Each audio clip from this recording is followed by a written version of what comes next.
ஒரு பொருள் இல்லை அப்படின்னு கேட்டால் போதும் 10 பொருள் 20 பொருள் பேக் பண்ணி அனுப்பி விடுவாங்க. அதுதான் நம்மளோட அம்மா அப்பா.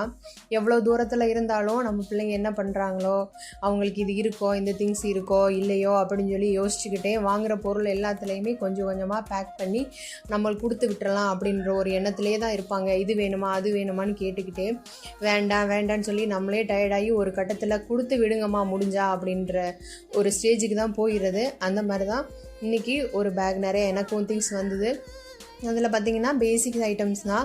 நான் கேட்டது ஒரே ஒரு பொருள் தான், இட்லி அரைக்கிறதுக்கு அரிசி மட்டும்.